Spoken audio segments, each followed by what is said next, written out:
Okay. Good afternoon, ladies and gentlemen. My name is Robert Kazami. I'm the Deputy United States Attorney for the Southern District of New York and the Attorney for the United States in this matter. With me is Bill Sweeney, Assistant Director in Charge of the New York Field Office of the FBI, and James Robnett, who is the Supervisory Agent in Charge of the New York Office of the IRS. Also with me are the prosecutors from the United States Attorney's Office in the Southern District of New York who prosecuted the Cohen matter. I'm going to have a brief statement and will not be taking any questions.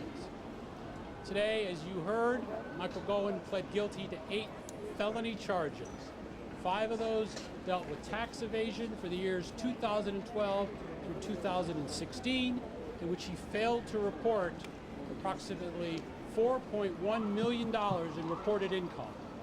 Approximately 2.5 of that money was from interest payments from a personal loan that he failed to report. Approximately $1.3 million of that money was from the operation of his taxi medallion business. Approximately $100,000 of that money was from brokerage commissions, and over $200,000 was from consulting fees. That's over $4.3 million over a 5-year period, which translates into a loss to the United States Treasury of approximately $1.3 million. In addition, in count 6, Mr. Cohen pled guilty to making false statements to a financial institution in connection with an application for a home equity line of credit.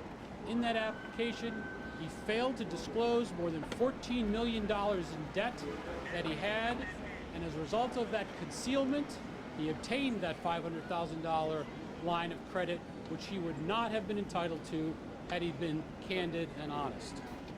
In addition, Mr. Cohen pled guilty to 2 campaign finance charges, one for causing an unlawful corporate contribution, and a second one for personally making an excessive personal contribution, both for the purpose of influencing the 2016 election. In addition, what he did was he worked to pay money to silence 2 women who had information that he believed would be detrimental to the 2016 campaign and to the candidate and the campaign. In addition, Mr. Cohen sought reimbursement for that money by submitting invoices to the candidate's company, which were untrue and false. They indicated that the reimbursement was for services rendered for the year 2017, when in fact those invoices were a sham. He provided no legal services for the year 2017, and it was simply a means to obtain reimbursement for the unlawful campaign contribution. A couple of points I'd like to make. First, these are very serious charges and reflect a pattern of lies and dishonesty over an extended period of time. They are significant in their own rights.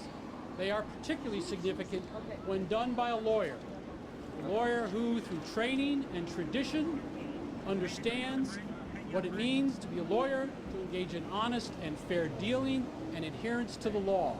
Mr. Cohen disregarded that training, disregarded that tradition, and decided that he was above the law, and for that he was going to pay a very, very serious price.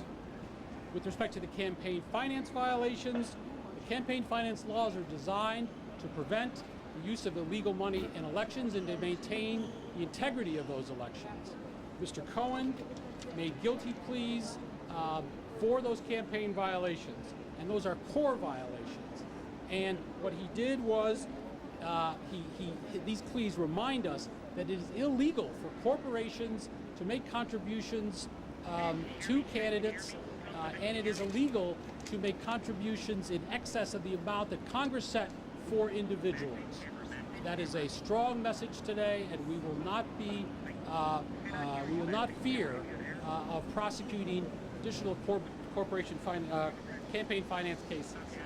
Lastly, and perhaps most importantly, this case is unique in many ways. Just witness the gathering of all of you here today. And in other ways, it's unique as well. But in the really important ways, this case is not unlike many cases my office, the United States Attorney's Office brings, that the entire Department of Justice brings, and that the law enforcement agencies do as well, including the FBI and the IRS. This case has more in common with all those cases because they all share the same message. And that message is that the rule of law applies, and that for law enforcement, all of whom are gathered here, it is our commitment that we will pursue and vindicate those who choose to break the law, and vindicate the majority of people who live law-abiding lives, who follow honest and fair dealing, and live lives of lawful behavior. The message is that we are here, prosecutors are here, law enforcement is here, the Department of Justice is here, the law enforcement agencies here. We are a nation of laws, and the essence of this case is about is justice, and that is an equal playing field for all persons in the eyes of the law, and that is a lesson that Mr. Cohen learned today, and it is a very harsh one for him. Thank you very much. Who is the candidate you're talking about? I'm sorry. One other thing. I'm sorry. I'd also like to introduce. Sorry, my fault. I really want to thank Mr. Sweeney and James Robnett of the FBI and the IRS and the agents who work for them.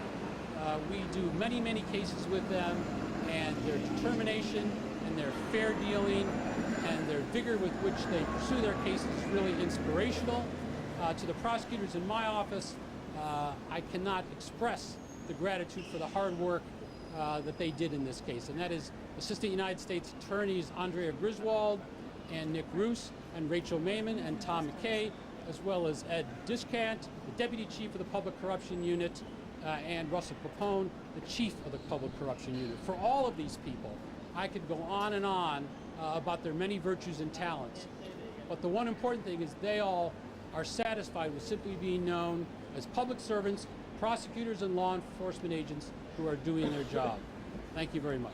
They told your candidate